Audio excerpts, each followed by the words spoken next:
வணக்கம். அருணகிரிநாதர் அருளிய கந்தர் அனுபூதி 31ஆம் பாடல். பாழ்வாழ்வு எனும் இப்படுமாயையிலே வீழ்வாய் என என்ன விதித்தனையோ தாழ்வானவை செய்தனதாம் உளவோ வாழ்வாய் இனி நீ மயில்வாகனனே. முருகா நீ வாழ்க என்று கூறுகிறார். பாழ்வாழ்வு, பாழாகி போன வாழ்வு என்னும் இப்படுமாயையிலே, இந்த படுகுழியில், மாயை என்னும் படுகுழியில் வீழ்வாய் என என்னை விதித்தனையே. முருகர்கிட்ட செல்லமாக கோச்சுக்கிறார். பாழ்வாழ்வு அதாவது என்ன படுகுழியில் தள்ளணும்னு முடிவு பண்ணிட்டு வீழ்வாய் எப்படியோ போ அப்படின்னு என்னை விதித்தனையே, என்ன வச்சு செஞ்சுட்டேன்.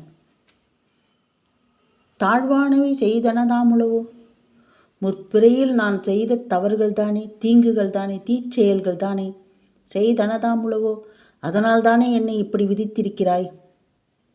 வாழ்வாய் இனி நீ மயில்வாகனனே. சரி, பரவாயில்ல, நான் கெட்டால் பரவாயில்லை, உன்னை எப்போதும் வணங்குகிறேன், உன்னை துதிக்கிறேன், வாழ்வாய் நீ என்று கூறுகிறார். நாம் ஏதாவது சண்டை போட்டுக்கிட்டோம் யார்கிட்டையாதுன்னா, நீயே வச்சுக்கோ, நீயே நல்லா இரு, அப்படி சொல்வது போல இருக்கிறது.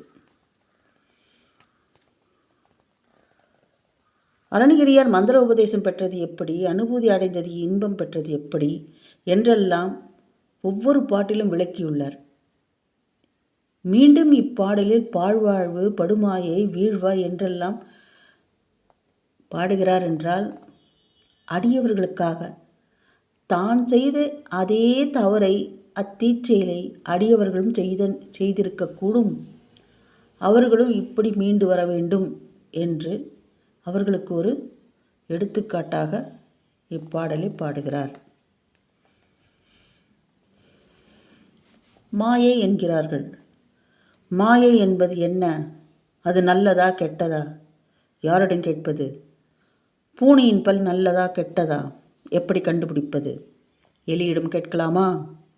எலி ஐயோயோ பூனையின் பல்லா, அது மிகவும் கொடியது, அதன் பல்லில் சிக்கிக்கொண்டால் உயிர் உடைமை அனைத்தும் இழக்க நேரிடும், ஆகவே பூனையின் பல் கெட்டது என்று அலறும். பிறகு யாரிடம் கேட்பது? பூனை குட்டியிடம் கேட்கலாமா? தாய் பூனையின் பல் மிகவும் பவித்திரமானது, அது மிகவும் நல்லது என்று கூறும். நல்லாருக்கு மாயை அருள் நிறைந்தது, பொல்லாருக்கு அது பாதகம் விளைவிப்பது. மாயை முற்றிலும் கர்மஸ்வரூபம். கர்மத்தின் நலம் கேடு இரண்டும் முழும். சத்தியத்தை மீறியதால் சுந்தரமூர்த்தி சுவாமிகள் தன் 2 கண்களை இழக்கிறார். ஒரு சமயத்தில் எதனால் இழக்கிறார்? எதனால் சத்தியம் செய்தார்? 2ஆம் மனைவியிடம் முதல் மனைவியை பார்க்க போக மாட்டேன் என்று சத்தியம் செய்கிறார். சத்தியம் செய்துவிட்டு முதல் மனைவியை பார்க்க போகிறார். போக எத்தனிக்கும் போதே 2 கண்களை இழந்து விடுகிறாராம். சிவனிடம் போய் அலறுகிறார், கண்கள் போய்விட்டதே என்று. காஞ்சி ஏகாம்பரேஸ்வரர் கோயிலில் சென்று பாடி இடது கண்ணை பெற்று விடுகிறார். அடுத்து வலது கண்ணும் பார்வை வேண்டும் என்று சிவனிடம் கூறுகிறார். சிவபெருமான் கொடுக்க மாட்டேன்னு சொல்லிட்டார். சத்தியத்தை மீறிட்டா உனக்கு கண்ணு கிடையாது. திருவாரூர் சொல்கிறார். திருவாரூர் சென்று மற்றை கண் தாரீர் என வணங்கி பாடி அழுகிறது இப்பதிகம். பாடல் தோறும் வாழ்ந்தது போதீர் என்று கூறியுள்ள தோழமை கருத்து, நீ கொடுத்தது நீயே வைத்துக்கொள், நீயே வாழ்ந்து கொள் என்னும் பொருள்படுவது. மற்றை கண் தாரா தொழிந்தாய், மற்றை கண் தாராதொழிந்தாய் வாழ்ந்து போதீரே.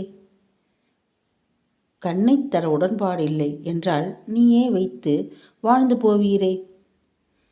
தங்கண் காணாது குன்றில் முட்டி குழியில் வீழ்ந்தால் வாழ்ந்து போவீரே, வாழ்ந்து போதீரே. இப்படி பாடுகிறார். நீ எனக்கு கண்ணு தர மாட்டேங்கிறியா, நீயே வச்சுக்கோ, நீயே நல்லா வாழ்ந்துக்கோ அப்படின்னு எதிர்மறையாக பாடுறார். மாயம் காட்டி, பிறவி காட்டி, மறவா மனம் காட்டி, காயம் காட்டி, கண்ணீர் கொண்டால் வாழ்ந்து போதீரே. உடம்பை கொடுத்துட்ட, பிறவி கொடுத்துட்ட, மனசையும் கொடுத்துட்ட, இதெல்லாம் கொடுத்துட்டு கண்ணீரையும் கொடுத்துட்டு கண்ணு கொடுக்க மாட்டேங்கிற, நீயே வாழ்ந்துக்கோ, இப்படி பேசுகிறார். சுந்தர தோழமையுடன் கோபித்தது. இவ்வாறு அருணகிரியாரும் நான் இழி செயல் புரிந்துள்ளேன், அதனால் படுகொழியில் என்னை தள்ளினாய், மாயை என்னும் படுகொழியில் என்னை தள்ளினாய், என்னை காப்பாற்ற வரவில்லை, அப்படியே இரு என்று விதித்தாய்,